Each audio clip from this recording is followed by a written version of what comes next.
One of the very first subjects of the moving image with Thomas Edison was the Laguna Pueblo doing the buffalo dance. In the 126 years of cinema, Native people have primarily been seen as nobles or as savages, and that still exists to this day. Wait! There's so much we can teach you. We've improved the lives of savages all over the world. Savages? Not that you're a savage. Just my people. No. Can you be the peacemaker? I'm a boy. My name's Omri. Great Spirit can be a child. You must stop doing this, White Knife. One day there will be too many. But not today, smoking butts. Please, my love. We must go. What the hell happened out here? Indians! They went that way. Before I am hanged, I would like to say, We're still in the Stone Age of representation, and we were some of the very first subjects.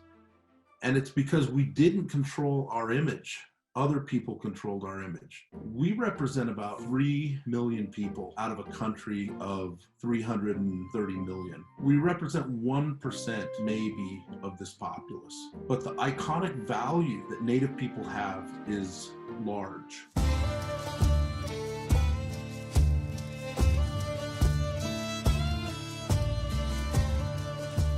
Native people are never going to be exempt from mass media. It's the story of America. It's not going away. There was sort of all of these like weird Hollywood stereotypes, like buckskin, horses, long hair. The requirement to be a Native actress back then was that you had long, dark hair. The antagonist or the warlike bad guys that are coming to take small children and land and like whatever. And like, we know from looking at history that it was pretty much the opposite.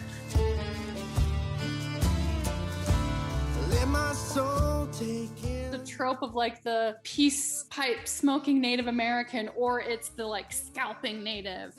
You know, on top of that, even when Native characters were present, they were like played by white people wearing like very like heavy makeup.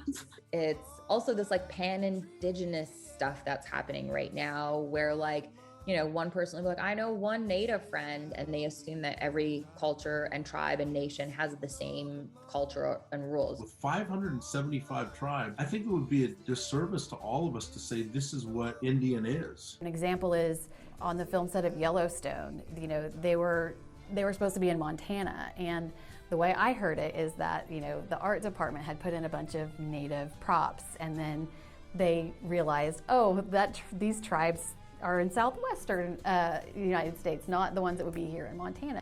You don't look Native, you know what I mean, was a common refrain that I got from people when I was acting in the industry. And I was like, what does that even mean? First of all, quit grinning like an idiot. Indians ain't supposed to smile like that. Get stoic. No, like this.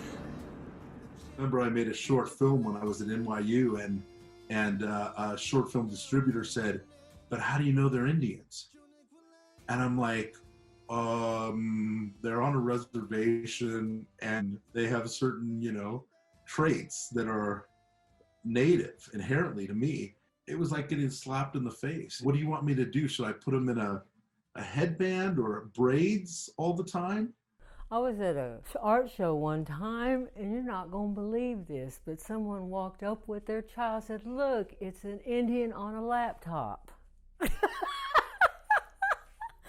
I almost dropped dead right there to the floor, you know. Did she just say that? Oh my God, and then away they went. You know, like I was in a little old exhibit in the zoo, you know. Oh my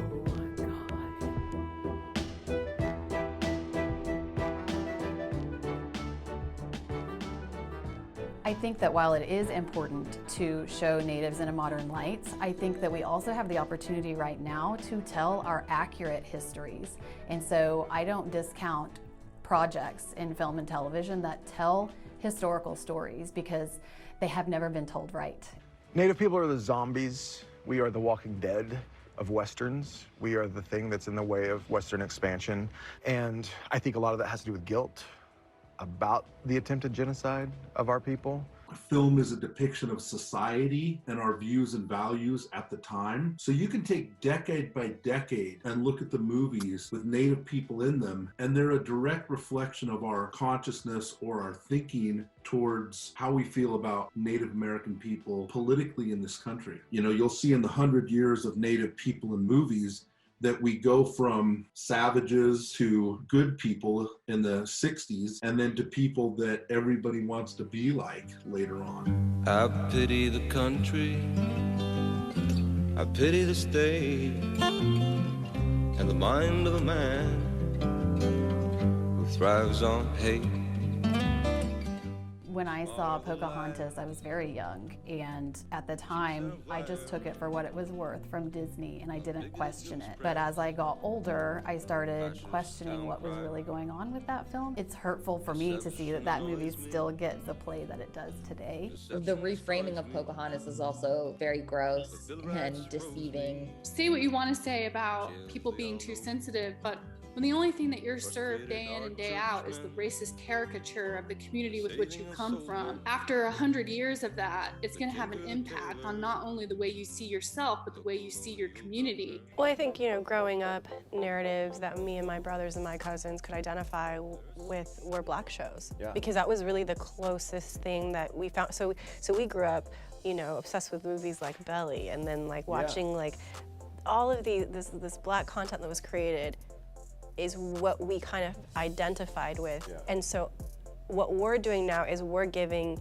youth now their reference point. Yeah. It doesn't have to be it's close enough. They finally get to see it. A lot of times when you don't see yourself in that TV screen, you wonder, where's your place in this world? And am I worthy of doing the things that they're doing? And so we have to increase that representation. It's super important. Yeah, I have a friend who says he used to watch those cowboy shows and Indian shows, and he would pretend, he was the cowboy because they always won. Here he is, a full-blood Indian. I don't really remember seeing Native Americans represented on television or in films when I was growing up. I didn't have a concept of what it meant to be Native American outside of what I saw every day in my own community. And I think that that's what gets lost in a lot of these conversations, is that when a kid goes to school and sees a friend in a Redskins jacket, that's not just a jacket. That's a symbol of a country that has erased the history of how we all got here and is completely insensitive to the aftermath of the genocide and the boarding schools.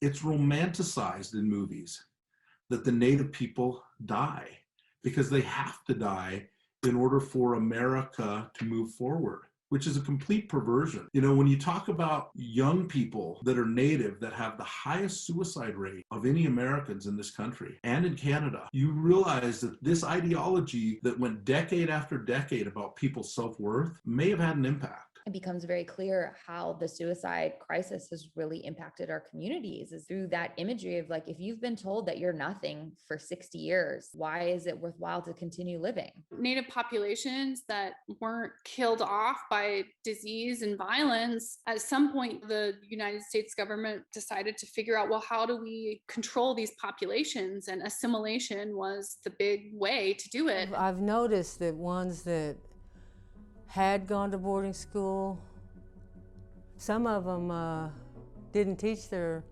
young to speak the language because they were so terrified that they would be abused like they were. The boarding school era did a lot of damage to our communities and continues to do so. I mean, people think about that era as being something that's so long ago or that's dead, but I have family members that went to boarding school. What's your name? Saul. Well, you speak English very good. My father taught me. And he gave you a fine biblical name. What is your name? In English, please. Let's try again. What's your name? For so long, we were just kept out of the room and no one would let us in. And now it feels like they're starting to let us in. And also they're starting to recognize the power of our community The days of consulting on scripts is coming to an end. Like, it's time for us to be writing scripts and for us to be shooting them and editing them. Is there anything that has portrayed us in the true light? Only things I can think of are films by natives.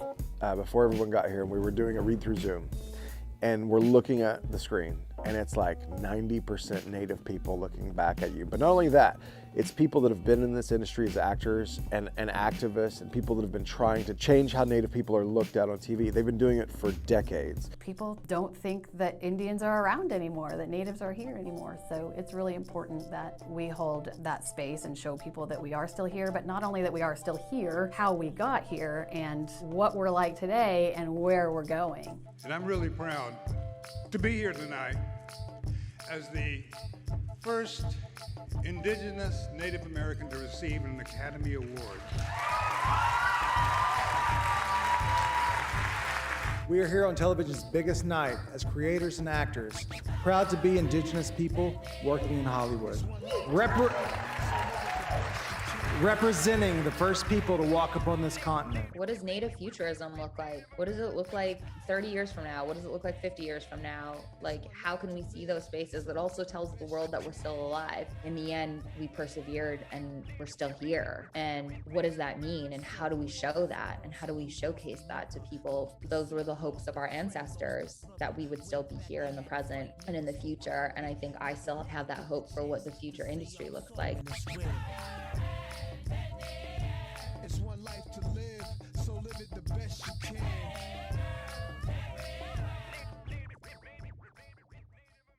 Greasy fried bread, greasy fried bread. Sweat dripping down the face.